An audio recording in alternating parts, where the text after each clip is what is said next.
চলেন আমি আপনাকে বোঝাতে চেয়েছি, লক্ষ্য করে দেখা যায় ও বাবাজিরা, তাহলে আমরা একদিন বিদায় নিয়ে চলে যাব, আমরা একদিন দুনিয়া থেকে পরজগতে চলে যাব। তবে আমরা একদিন দুনিয়াতে থাকবো না, কিছুদিন পরে, কিছু সময় পরে, আজ না হয় কাল আমরা একদিন দুনিয়া থেকে বিদায় নিয়ে চলে যাব। তবে আমাদের কবরবাসী যারা আছে তাদের সম্পর্কে কিছু কথা একটাবার বলা যাক। তবে আপনার কাছে বলছি, দুনিয়াতে মানুষ যখন মৃত্যুবরণ করে, মৃত্যুবরণ করলে আমরা মাটি দেওয়ার সময় দোনো আইডিয়া কোন দুটো হাত এক জায়গায় করে নেই। ইমাম সাহেব বলে দেয় বিসমিল্লাহির রহমানির রহিম বলে মাটিটা পাকড়াও করো, মাটিটা ধরো। মিনহা খালাকনাকুম ওয়াহিদা একবার, ওয়াফিহা নুঈদুকুম দুইবার, ওয়া মিনহা নুখরিজুকুম তারাতান উখরা তিনবার বলে তোমরা মাটিটা দাফন দাও। এখন কিছু ফতোয়াবাজ হুজুর বাড়ি হয়েছে, তাদের অধিকাংশ লাল দাড়ি আর মাথায় আছে একটা পাগড়ি, একটা সাদা রুমাল, আর তারা ঘোমটা হুজুর নামে তারা আখ্যায়িত হয়েছে। তারা ফতোয়া দিচ্ছে মানুষ মারা গেলে মিনহা খালাকনাকুম বলে মাটি দেওয়া পৃথিবীর কোনো কোরআন হাদিসে নেই। তাদের জিজ্ঞাসা করা হচ্ছে ভাই তাহলে কি বলে মাটি দেবে? ওরাই বলছে বিসমিল্লাহ বলে মাটি দাও, মিনহা খালাকনাকুম বলে মাটি দেবে না। চলেন আমি আপনাকে বোঝাতে চেয়েছি, আল্লাহর নবী বলেছেন আনা বুইস্তু মুআল্লিমান, আমি হলাম তোমাদের শিক্ষক। আল্লাহর নবীর সন্তান ছিল কম বেশি চারটে, ছেলে সন্তান ছিল। ইব্রাহিম বলে একটা সন্তান বাচ্চা দুনিয়াতে মৃত্যুবরণ করেছে, দয়ার নবী তখন আমার হায়াতে বেঁচে আছেন। আল্লাহর নবী ইব্রাহিম বাচ্চাকে নিয়ে কবর মোবারকে তিনি শুইয়ে দিলেন, আর রাসূল বিসমিল্লাহির রহমানির রহিম মিনহা খালাকনাকুম বলে একবার, ওয়াফিহা নুঈদুকুম বলে দুইবার, ওয়া মিনহা নুখরিজুকুম তারাতান উখরা বলে তিনবার। নবী আমার নিজের ছেলে ইব্রাহিম বাচ্চাকে মাটি দেওয়ার সময় বিসমিল্লাহ সহ মিনহা খালাকনাকুম বলে তিনি মাটি দিয়ে দাফন কাফন করেছিলেন। আজকে যদি কোনো লাল দাড়িওয়ালা ঘোমটাওয়ালা হুজুর যদি বলে মিনহা খালাকনাকুম বলা যাবে না, তোমরা বিসমিল্লাহ বলে মাটি দাও, তাহলে আপনার শিক্ষক ঘোমটা হুজুর না আপনার শিক্ষক আমার আপনার নবী? আল্লাহ নবী বলছেন আনা বুইস্তু মুআল্লিমান, আমি তোমাদের শিক্ষকের শিক্ষক। তাহলে আমার নবী নিজের সন্তানকে মিনহা খালাকনাকুম বলে দাফন কাফন দিয়েছে। ফুরফুরা শরীফে মুজাদ্দিদ জামান দাদাবি রহমাতুল্লাহ তিনি ওই আয়াতটা আমাদেরকেও শিক্ষা দিয়ে বলেছে, নবী যেটা করেছেন তোমরাই যদি এটাই করতে পারো, তাহলে আল্লাহর ইবাদত, নবীর মুহাব্বত, কোরআন তিলাওয়াত, মা বাপের খেদমত, মাজার জিয়ারত, তবে একটাই দল জান্নাত, ওই দলটার নাম হলো আহলে সুন্নাত ওয়াল জামাআত। আরেকটু হবে না? ও আমার বাচ্চারা, আমি আপনাকে বোঝাতে চেয়েছি, তাহলে মাইয়িতকে দাফন কাফন সম্পর্কে বলেছিলাম। লম্বা করে দেখা যায় ওই মাইয়িতকে যখন আমরা শুইয়ে দেই কবরে, কবরে উপরে যা কবরে তোলা যখন শুইয়ে দেই বিসমিল্লাহি আবিল্লাহি আবি সাবিলিল্লাহি ওয়া আলা মিল্লাতি রাসূলুল্লাহ, তারাই বলেছে আল্লাহর নামে খাও, আল্লাহর নামে ইবাদত করো, আল্লাহর নামে হজ করো, আল্লাহর নামে মানুষকে দান করো, আল্লাহর নামে ইবাদত করো। যারাই বলে ওরা যদি মারা যায়, ওরা কবরে মাইয়িতকে শুইয়ে রাখার সময় বলে বিসমিল্লাহি আবি সাবিলিল্লাহি ওয়া আলা মিল্লাতি রাসূলুল্লাহ, বিসমিল্লাহ আল্লাহ তোমার নামে রেখেছি, আবি সাবিলিল্লাহ দান করে দিলাম, ছেড়ে দিলাম, মিল্লাতে রাসূলুল্লাহ রাসূলের দায়িত্ব একেবারে ছেড়ে দিলাম। তাহলে আল্লাহ যদি হায়াতের মালিক, মওতের মালিক, আল্লাহ যদি ইজ্জতের মালিক, মরণের মালিক, সব কিছু যদি আল্লাহ হয়, কবরে তো আল্লাহর উদ্দেশ্য রেখে দেওয়া দরকার ছিল, ওখানে রাসূলের উদ্দেশ্য করে কেন দেওয়া হয়? তার কারণ হলো আল্লাহ হবে বিচারক আর নবী হবে তোমার ঠেকানোর দায়িত্ব। জোরে বলেন।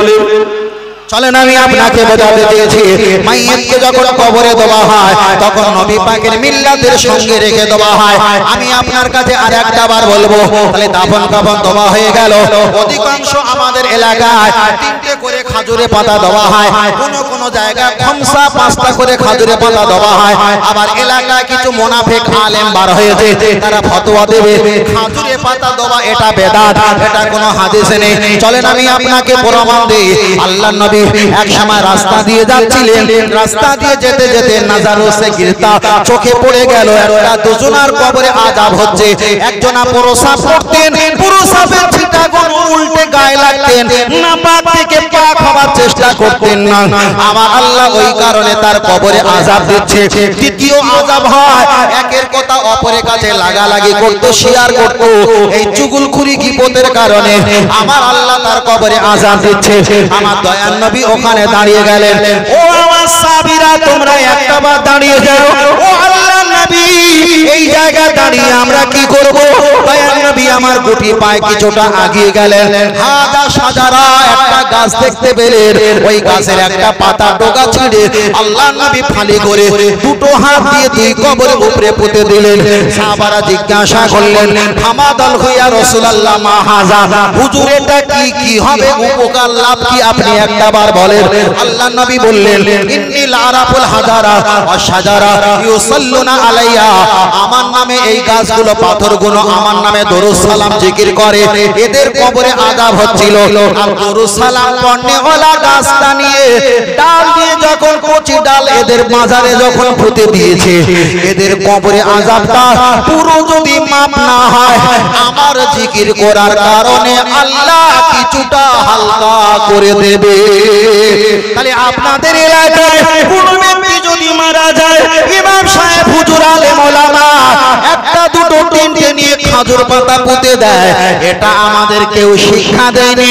আমরা যার লেবার, আমরা যাকে ভালোবাসি আল্লাহর পরে, সেই নবী আমাদের শিক্ষা দিয়েছে। কেন আমাদের দল আহলে কোরআন নয়, আমাদের দল আহলে হাদিস নয়, আমাদের দল তাবলীগ জামাত নয়, আমাদের দল লামজাবি নয়, আমাদের দল পেরেবাজা নয়, আমাদের দল শরিয়া নয়, আমাদের দল আজানগাছি নয়, আমাদের দল কাহমারি হাতিয়াড়া প্রেম ভাজা নয়, আমাদের দল নবীর রেখে যাওয়া জান্নাতি আহলে সুন্নাতাল জামাত দল। আর একটু জোরে হবে না?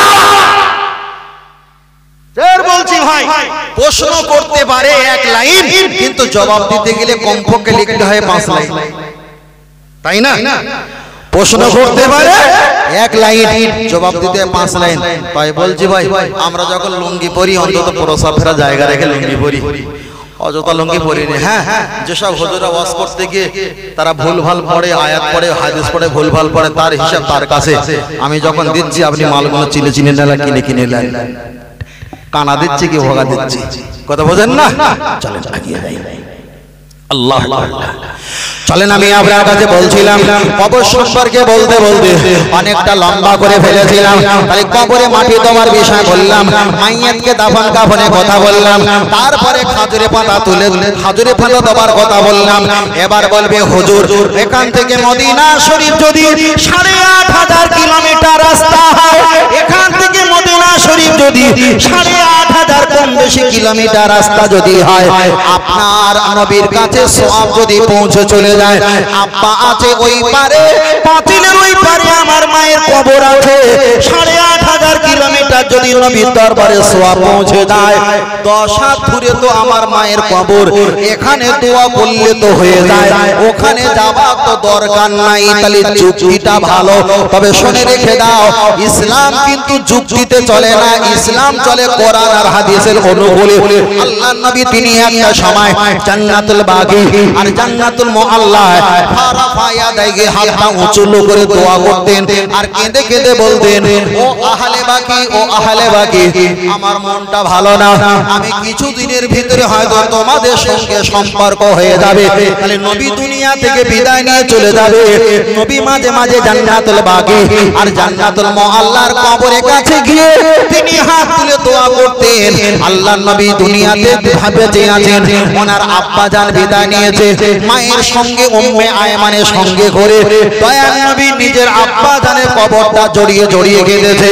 ও বাবাজিরা, বাবাজিরা যারা আল্লাহর হাজী সাহেব হজ করতে যায় নবী পাকের রওজা মুকাদ্দাস মোবারকটা জিয়ারত করে জান্নাতুল বাকিতে জিয়ারত করে জান্নাতুল মুআল্লা জিয়ারত করে জান্নাতুল ওয়াজিব জিয়ারত করে জান্নাতুল সুম্মা জিয়ারত করে জান্নাতুল নাঈম যেখানে অ্যাক্সিডেন্ট হয়ে গিয়ে হাজী সাহেব মারা যায় ওই কবরটাও তারা ট্যাক্সি ভাড়া করে সেখানেও গিয়ে জিয়ারত করে আল্লাহর নবী বুখারী শরীফের একটা অধ্যায়ে বলেছে জিয়ারাতুল কুবুর কিভাবে কবর জিয়ারত করতে হয় সেটাও নবী আমাদের শিখিয়ে গেছে আরেকটু জোরে হবে না তবে আমরা কবরের কাছে গিয়েও দোয়া চাই দূর থেকেও দোয়া চাই যারা এক পেশে মোটে কবরের কাছে যায় না দূর থেকে দোয়া চায় ভাই সব জিনিস দূর থেকে হয় না মাঝে মাঝে কাছে যেতে হয় আবার সব জিনিস কাছে থেকে হয় না দূর থেকে করতে হয় আমরা দুটো জিনিস রেখেছি আমরা 8 দিনও রেখেছি কারেন্টও রেখেছি বাড়ি এমনি লাইট জ্বলবে যারা শুধু 8 দিন রেখেছে কারেন্ট রাখিনি জ্বলবে না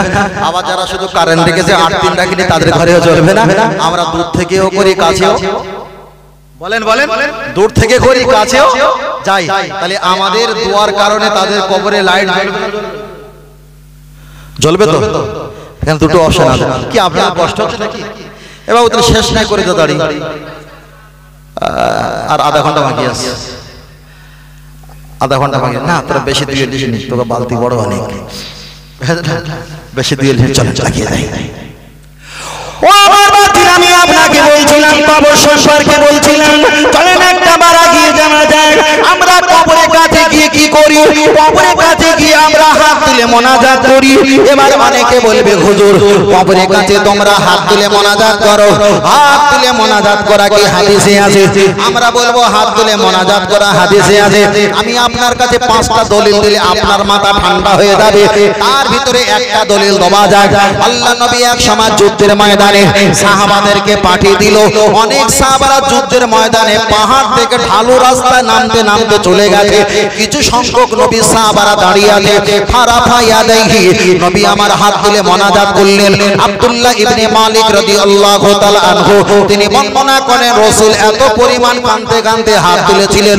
আমরা বগলের কেশ মোবারকটা দেখতে পেয়েছিলাম তাহলে এখানে প্রমাণ হয়ে গেল নবী জীবিত ওলাদের জন্য হাত তুলে দোয়া চেয়েছেন আবার জান্নাতুল বাকি মুআল্লা মৃত ওলাদের জন্য হাত তুলে দোয়া চেয়েছেন আমরা জীবিত ওলাদের জন্য হাত তুলে দোয়া চাই আবার মৃত ওলাদের জন্য হাত তুলে দোয়া চাই চলেন আপনার কাছে এগিয়ে যাই কেউ যদি বলে আল্লাহর নবী হাত তুলে মোনাজাত করেনি চলেন আমি আপনার কাছে আরেকটা ছোট করে দলিল দেওয়া যায় আল্লাহ নবী এক সময় মসজিদে নববীতে আছেন আবু বকর ওমর উসমান আলী তালহা সুবাইদ আব্দুর রহমান বিন সাদ বিন আবু ওয়াক্কাস আবু ওবায়দা বিন সাইদ আবু ওবায়দা বিন জাররাহ মসজিদে নববীতে তারা কম কম করে মানুষগুলো ভর্তি হয়ে আছে আল্লাহ নবী এক সময় আবু বকর হুজুরের আইডিয়া কোন হাতটা ধরে মসজিদ থেকে নববী থেকে একটু দূরে সরে দাঁড়িয়ে দাঁড়িয়ে গল্প করে একবার আবু বকর হুজুর হাসে গল্পের কারণে একবার নবীও হাসে গল্পের কারণে দূর থেকে সাহাবারা বিষয়টা বুঝতে পারে না আল্লাহর নবীকে কেউ বলল ডাকো নামাজের সময় হয়ে গেছে আবার কেউ বলল না না ডাকবে না নবী আমাদের শিক্ষক উনি ইচ্ছা অনুযায়ী যতক্ষণ না আসবে আমরা কেউ নবীকে ডাকতে যাব না অনেকক্ষণ হয়ে গেছে সাহাবাদের ভিতরে একজন হাত তুলে মোনাজাত করা শুরু করলেন আবু বকর আর দয়ার নবী আমার কিছুক্ষণ পরে ওরা মসজিদে চলে আসবে মসজিদে প্রবেশ করবে দরজা থেকে যখন ঢুকতে যাবে আবু বকর রাদিয়াল্লাহু তাআলা আল্লাহর নবী জামা মোবারকটা টেনে বললেন হুজুর আমি আর আপনি একটু আড়ালে ছিলাম আপনি হাত তুলে মোনাজাত করেননি আর কাউকে হাত তুলে মোনাজাত করতে বলেননি এরা কেন হাত তুলে মোনাজাত করেছে হুজুর জবাব দাও একদিন আমি আপনি বিদায় নিয়ে চলে যাব আমাদের কিছুক্ষণ না থাকার বিনিময়ে এরা যদি বেদাত কাজ করে একদিন আপনি থাকবেন না আমি থাকবো না জানি না ইসলামে কত বেদাতি কাজ শুরু করবে আল্লাহর নবী গম্ভীর মেজাজে আবু বকরকে হেঁকে বললেন আবু বকর আমি মুহাম্মদ সাল্লাল্লাহু আলাইহি ওয়াসাল্লাম সামনে তোলায় পিছনে আমার সামনে নিচে আমি যতটা দেখি তুমি ততটা দেখো না ওদের মোনাজাতটা শেষ হয়ে গেছে দয়ার নবী আমার ভিতরে প্রবেশ করলেন সাহাবারা সালাম দিলেন নবী সালামের জবাব দিয়ে জিজ্ঞাসা করলেন আমার সাহাবীরা তোমাদের নবীকে বলো বলো সাহাবারা বললেন ফামাদাল ইয়া রাসূলুল্লাহ আপনি আমাদের নবী ও আমার সাহাবারা আমি মুহাম্মদ সাল্লাল্লাহু কখনো তো হাত তুলে মোনাজাত করিনি আর কাউকে হাত তুলে মোনাজাত করতে বলিনি বলো তোমরা হাত তুলে মোনাজাত করছিলে তোমাদেরকে শিক্ষা দিয়েছি একটা বার জবাব দাও হযরত আবু তালহা হুজুর তিনি দাঁড়িয়ে উঠে বললেন হুজুর আমরা মোনাজাত করছিলাম এটা যদি আমাদের ভুল হয় অন্যায় হয় আবু বকর বলছিল মোনাজাতটা ভঙ্গ করে দিতে আপনি ভঙ্গ না করে আবু বকর হুজুরকে ধমক দিলেন কেন জবাব দাও আমার দয়ার নবী বললেন ও আমার সাহাবীরা তোমরা যখন হাত তুলে মোনাজাত করছিলে আমি দাঁড়িয়ে দাঁড়িয়ে দাঁড়িয়ে দাঁড়িয়ে তোমাদের মোনাজাতটা আমি শ্রবণ করছিলাম আসামা আসমান থেকে রহমতের ঝর্ণা তোমাদের আইডিয়া কম হাতে টপ টপ টপ টপ করে পড়ছিল আমি হাত তুলে মোনাজাত করিনি হাত তুলে মোনাজাত কাউকে করতে বলিনি তবে যে হাত তোলার বিনিময়ে আমি মুহাম্মদ আল্লাহর রহমত করতে দেখেছি আমি আজ থেকে হাত তুলে মোনাজাতের পক্ষ হয়ে গেছি আর একটু জোরে হবে না তুমি শুধু বলে যাও যে হাত তুলে মোনাজাত করা দলিল নেই তারপরে সকাল থেকে সন্ধ্যা পর্যন্ত বসে থাকার দায়িত্ব তোমার আমি বলবো আর শোনার দায়িত্ব তোমার ফের বলছি আমরা যে কাজগুলো করি দাদা পীর রহমাতুল্লাহ আলাইহি পাঁচ হুজুর রহমাতুল্লাহ আলাইহি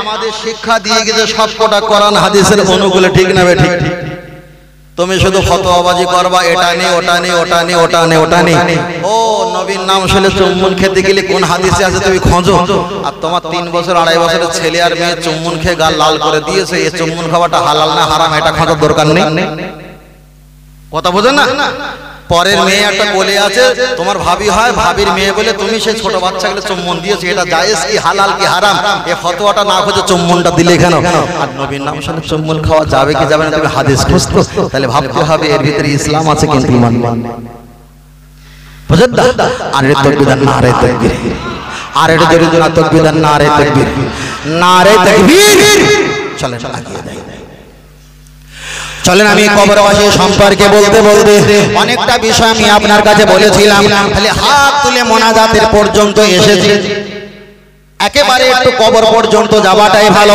চলেন আপনার কাছে আমি আর একটা অপশন বলি আমরা হাত তুলে মোনাজাত করেছি এবার হাত তুলে মোনাজাত করার বিনিময়ে অনেকে দেখতে পাওয়া যায় আমরা বাপের নামে সওয়াব পৌঁছাই দাদা দাদি নানা নানি আত্মীয় পাড়া পরিবার পরিজনের জন্য পীর মাশায়েখ ওলি আউলিয়াদের জন্য আমরা বিভিন্ন দেশ রাজ্যে নাম ধরে ধরে সওয়াব পৌঁছাই না আপনাদের এলাকার কোন ব্যক্তি বলবে ভাই আমি মদিনা শরীফে 21 বছর আমি কাজ করেছি মদিনার কোন ইমাম সাহেব তো এমন করে দোয়া চায় না 14 গোষ্ঠীর নামে সওয়াব পৌঁছে দেওয়া এমন তো মদিনার কোন ইমাম দোয়া করে না আবার কেউ বলবে ভাই আমি 13টা বছর মক্কা শরীফে ছিলাম ওখানে কোন শায়েখ কোন ইমাম সাহেব 14 গোষ্ঠীর নাম ধরে সওয়াব পৌঁছাতে হয় এমন করে তো তারা সওয়াব পৌঁছায় না তবে আপনার কাছে আরেকটা কথা শুনে রাখি ধর্ম পালন করার জন্য মক্কা আর মদিনার ইমাম আমাদের দলিল নয় আমাদের দলিল হলো কোরআন আর হাদিস ইজমা আর কিয়াস ধরে বলেন এখন মক্কা মদিনার ইমাম যদি ওর ভিতরে থাকে তাহলে মাল পাবে ওর ভিতরে না থাকলে গেট আউট কথা বুঝেন না গেট আউট চলে চলেন আমি আপনাকে বোঝাতে চেয়েছি আমরা হাত তুলে মোনাজাত করি এটা আমরা একটা সংক্ষিপ্ত দলিল নিলাম আমরা মোনাজাত করার সময় আমাদের বাপের নামে মায়ের নামে দাদির নামে দাদার নামে নানার নামে এতগুলো ব্যক্তির নামে আমরা মোনাজাত করার সময় সওয়াব পৌঁছায় না এটা আছে কিনা দেখে একটু চট করে দেখে ফির অন্য সাইডে যাবো লক্ষ্য করে দেখা যায় আল্লাহ নবী বললেন তোমরা তিনটে কাজে দেরি করবে না এক নাম্বার হলো ঘুমিয়ে চললো না যখন নামাজের সময় হয়ে যাবে তোমরা তাড়াতাড়ি নামাজের জন্য তৈরি হয়ে যাও আল্লাহ নবী পরে বললেন আন্নাল মারআতা ইযা বালাগাতিল মাহিদা একটা মেয়ে যখন সাবালক সাবালিকা হয়ে যাবে তার বিবাহ দেওয়ার জন্য তোমরা প্রস্তুতি নিয়ে নাও তৃতীয় নাম্বার নবী আমার বললেন মাইয়িতিনা কোন ব্যক্তি যদি মারা যায় তাড়াতাড়ি তার দাফন কাফনের ব্যবস্থা করে দাও তাহলে এখানে আমি বিয়ের কথা ছেড়ে দিলাম নামাজের কথা ছেড়ে দিলাম এখানে তো মৃত ব্যক্তির নামের কথা হচ্ছিল তাহলে আমরা হাত তুলে তো আছে আব্বা মা দাদা দাদি নানা নানি ছেলে মেয়ে বিয়ে বাচ্চা নাতি পোতা আলা আলাদা অমুক পীর অমুক হুজুরের দরবারে সওয়াব পৌঁছে দাও। আমরা দোয়া করি, আমাদের দোয়াটা কোরআন হাদিসে আছে কিনা চলেন চট করে দেখে নেওয়া যাক। আল্লাহ নবী এক সময় জানাজা মাইয়েতের তিনি জানাজা নামাজ পড়া শুরু করলেন। প্রথমে হুজুর আমার নিয়াত করে তাকবীর দিলেন, তারপরে তিনি সানা পড়ে তাকবীর দিলেন, তারপরে দরুদ শরীফ পড়ে তিনি তাকবীর দিলেন। চতুর্থবারে একটা দোয়া পড়তে হয়, আল্লাহুম্মা গফিরলি, যার ব্যাখ্যা হলো আল্লাহ আপনি ক্ষমা করে দাও। আমার আল্লাহ বললেন হাবিব আমি কাকে ক্ষমা করব? পৃথিবীর জমিনে হিন্দু খ্রিস্টান জৈন পারসি শিখ ইসাই গুজরাটি মারাঠি কুচবিহারি বিহারি বাঙালি অনেক ব্যক্তি বেঈমান কাফের তারা নাস্তিক আস্তিক আছে, তুমি ক্ষমা চাইবে আমি ক্ষমা করব। হতে পারে না, তবে তুমি যাদের ভালোবাসো, তোমায় যারা ভালোবাসে ইসমু তাদের নাম বলো, আমি আল্লাহ ক্ষমা করে দেব। তাহলে গত 3 দিন আগে আমাদের যারা মুরব্বী মারা গেছে আমরা ওদেরকে ভালোবেসেছিলাম, কিংবা ওরা আমাদের ভালোবেসেছিল। ফুরফুরা দাদা পীর আমাদের যত খাজা মাইনুদ্দিন চিশতি রহমাতুল্লাহ আলাইহি তারা জীবনকে পানি করেছে ধর্মের জন্য আমাদের ভালোবাসার কারণে। তাহলে আমরা তাদের ভালোবাসি, তারাও আমাদেরকে ভালোবাসে। আল্লাহ নবীকে শিখাচ্ছেন আমার আল্লাহ ও আমার হাবিব তুমি যাদেরকে ভালোবাসো, তোমায় যারা ভালোবাসে তাদের নাম ধরে ক্ষমা চাও। অযথা নাম ধরে ক্ষমা চাইলে ক্ষমা হবে না। আমার দয়ার নবী এবার নাম ধরে ক্ষমা চাইছেন, আল্লাহুম্মা গফিরলি, আল্লাহ আপনি ক্ষমা করে দাও। আল্লাহ বললেন ক্ষমা হবে না, নাম বলো। দয়ার নবী এবার নাম বলা শুরু করলেন, হাইয়িনা, আল্লাহ যারা হায়াতে আছে তাদেরকে আপনি ক্ষমা করে দাও। আল্লাহ বলছেন চাইলে আমি ক্ষমা করে দিলাম। জোরে বলেন। আমরা যে নাম ধরে ধরে দোয়া চাই, এখন নাম ধরে দোয়া চাওয়া যাবে কিনা এটা খোদ নবী থেকে আমরা পাই কি একবার আগিয়ে যায়। আল্লাহ নবী পরে দোয়া করলেন, ওয়ামাইতিনা, যারা মৃত্যু হয়ে গেছে আল্লাহ তাকে ক্ষমা করে দাও। আল্লাহ বলছেন আমি ক্ষমা করে দিলাম।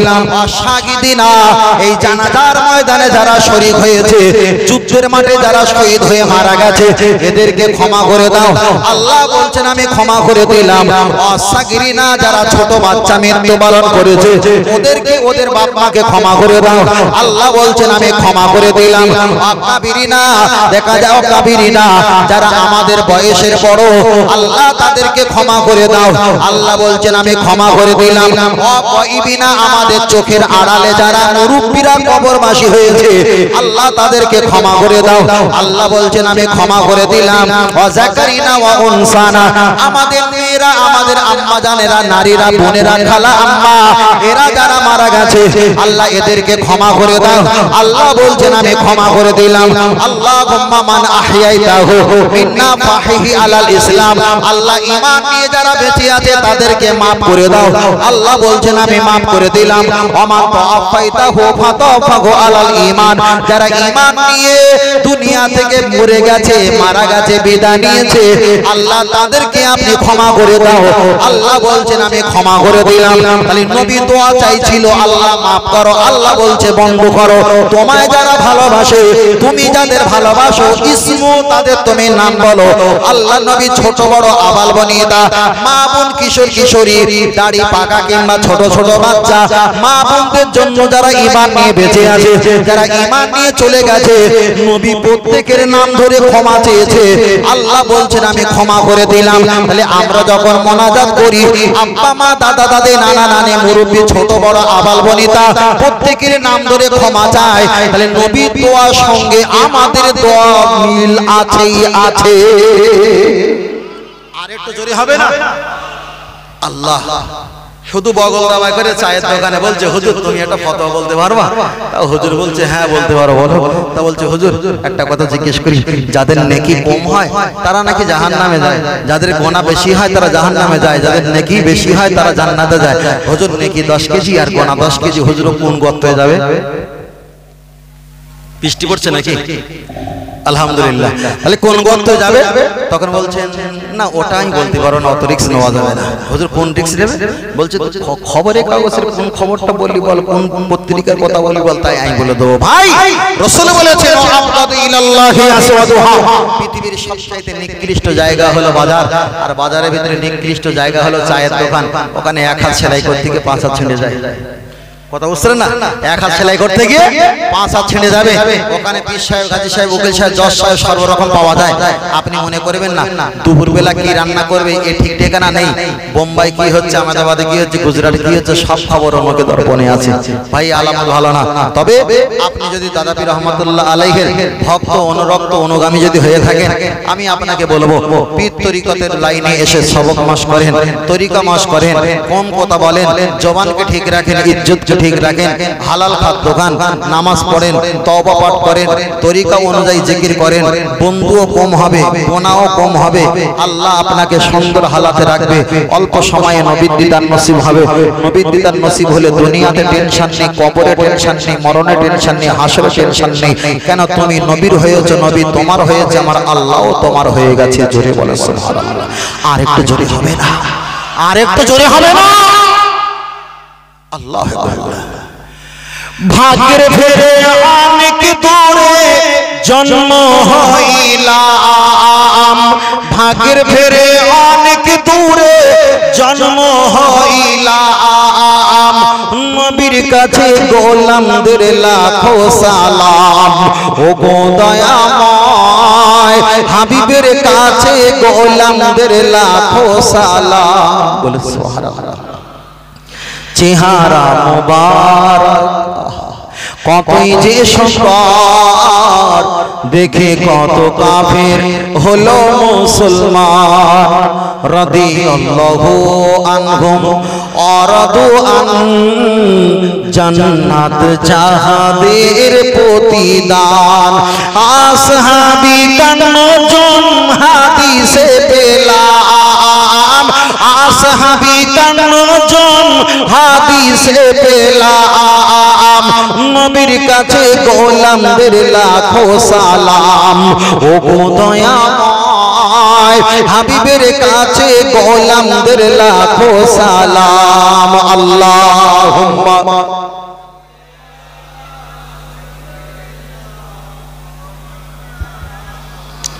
ওয়া আলা আলি সাইয়্যিদিনা সাল্লাল্লাহু আলাইহি ওয়াসাল্লাম। আপনারা সব দাদা পীর রহমাতুল্লাহ আলাইহির অনুসারী তো নাকি? আর যদি ভেজাল থাকে থাকবে, আমার সমস্যা যায় আসে না ভাই। আমার ড্রাইভিং লাইসেন্স রয়েছে, চাপা দিলেও কে সমস্যা। কথা বলেন না? দেখেন তুমি প্রশ্ন করলে আমার জবাব আছে। এখন জবাবটা তুমি নেবে কি না নেবে সেটা ব্যক্তিগত তবে আছে, তবে আছে। চলেন ছোট করে বলি, আমরা নামাজ পড়ি তো নামাজ পড়ার সময় সেজদা দেই, সাজদা দেই না? সেজদা দেওয়া হয়। সেজদা দেওয়ার সময় আমরা আগে কপাল দেই না নাক দেই? জি জি, নাক কপাল দুরকম হচ্ছে, দুরকমের কথা এসছে। কোন কোন কিতাবে এসছে কপাল দিয়ে নাক দিতে হবে। তাই বসিরহাট হুজুর নামাজ শিক্ষা লিখেছে 117 নম্বর পৃষ্ঠায় কপাল দিতে হবে। দুটোই ঠিকই, তবে আমি যে কোম্পানিতে লেবার হয়ে কাজ করি আমার তার প্রোডাক্টগুলো নিতে হবে। কথা বুঝতে পেরেছেন? আমি দুনিয়াতে বাঁচবো আর নূহ নবীর পেলে পোলাবনে ধ্বংস হয়ে যাওয়ার ভয়তে তারা নৌকাতে যাও বলে আমি আগে থাকতে কাঁচা মারবো, এটা শরীয়তে জায়েজ নয়। আমি তো মুহাম্মদ সাল্লাল্লাহু আলাইহি ওয়াসাল্লাম লেবার, এখন এইদিকে বাঁচার জন্য এইদিকে যেতে হবে, ঠিক আছে? তা আমি একটা সাইড আছে, আপনি একটা সাইড আছে। যারা নাক দেন ওটাও ঠিক, যারা কপাল দেন ওটাও ঠিক। তবে হাফসি যারা ছিলেন তাদের হাতের তালু পর্যন্ত কালো ছিল আর নাকটা লম্বা ছিল, তাই ওরা আগে নাক দিতেন, কপাল দেওয়ার সময় আর পেত না। আবার ইমাম সাহেব আল্লাহু আকবার বললে আবার আল্লাহু আকবার বলতে হতো, কপাল ঠেকানো তাদের পরিমাণটা কম হতো, তাই তখন করা হয়েছিল তোমরা আগে কপাল দাও। ওটাও হাদিস শরীফে এসেছে, এটাও হাদিস শরীফে এসেছে। তবে বিষয়টা ওটা নয়, বিষয়টা আমি আপনার কাছে বলছি। প্রথমে বলেছিলাম আল্লাহকে মানলে নবী মানা নয়, নবীকে মানলে আওয়াজ হল নবীকে মানলে আল্লাহ মানা হয়। ছোট করে বলছি চলে।